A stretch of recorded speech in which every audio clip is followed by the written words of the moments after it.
Hi, this is Pranav Thakurta from EDU TV. Today, we have very distinguished guests with us. We have a famous Mrs. Taneja, Mrs. Rita Taneja, and has done wonderful work in the K-12 segment of education.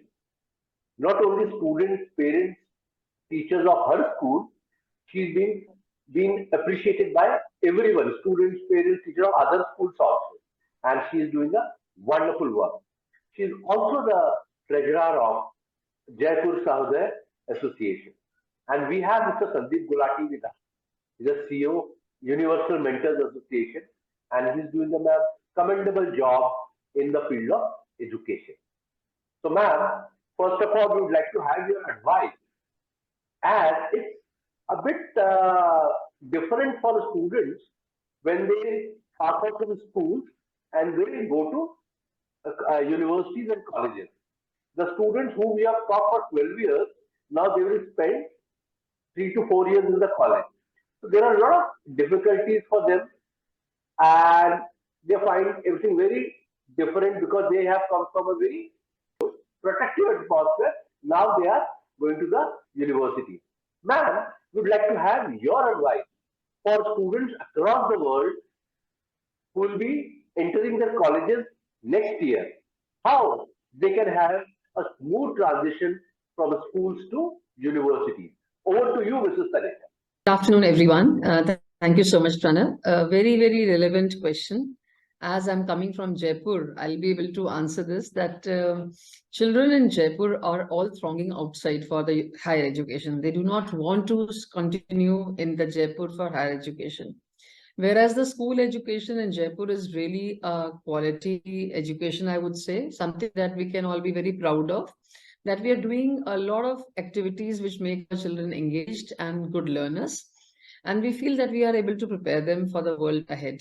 But when they go to the college, they feel lost, because somewhere the bridge between the school's protective environment and the open world is still missing. And we really need to work at it. Now, with the advent of NEP and so much of propaganda about NEP and skill education, vocational education, bringing the local craft to the school, there's a lot of thought that is going on now in the schools. We, for instance, just recently collaborated with the university in Jaipur, JECRC, and we have crafted out a 7-day internship program.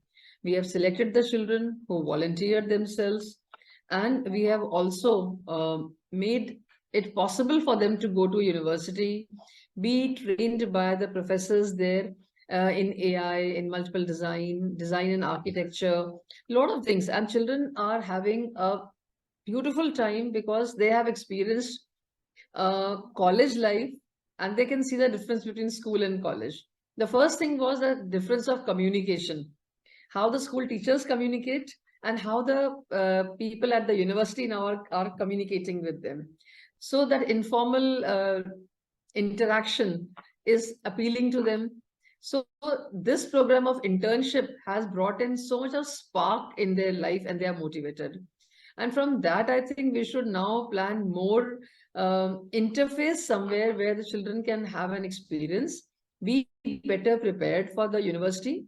Now, bringing in counseling sessions was not helping them, because counseling was again passive learning.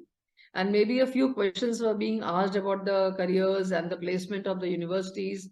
Even the foreign universities, when they come, it was passive learning for the children. But this program, the 7-day interaction, has really brought a change in their concepts and the learning. They've got a dream now. I want to go to this college, I want to do this, I want to do that. So that somewhere that link has to be created between the school and the college and the university, so that the children can be prepared. And then when we hear about the IIT first year dropouts, that case does not happen. So this is my take, that more of internships. I am tying up with some of the design schools so that they can give them an exposure. We have also tied up with few industries because of skill education now. We are tying up with so many, for example, I have taken up the blue pottery. I have taken up some block printing, which are the nuances which I can work with in Jaipur. So when we are doing these kind of activities, I think it is helping my students. And somehow we have to very thoughtfully plan out our visits, our internships, integrate them into learning. Somewhere assessment can be linked to it, otherwise the seriousness will be lost and it'll just become a picnic. So we really need to work at it. But what I see is in Jaipur, the thought has come, and we are all actively working at providing internships and exposure to our children to prepare them better for the world ahead.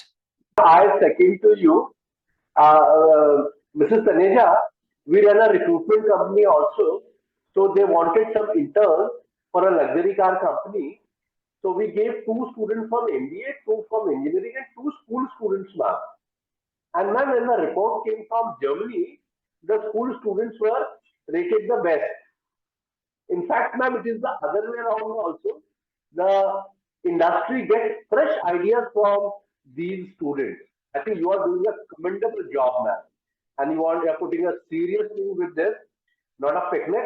I'm sure that will definitely help the school students, and it also goes with the internships of NEP also. Thank you so much, ma'am, for this, ma'am. Ma'am, you are doing an amazing work in Jaipur. Internship, ma'am, this will definitely bridge schools and universities and corporates also, ma'am. And now, ma'am, industry is waiting for these school students because they come with fresh ideas also, plus they are the digital natives. They are.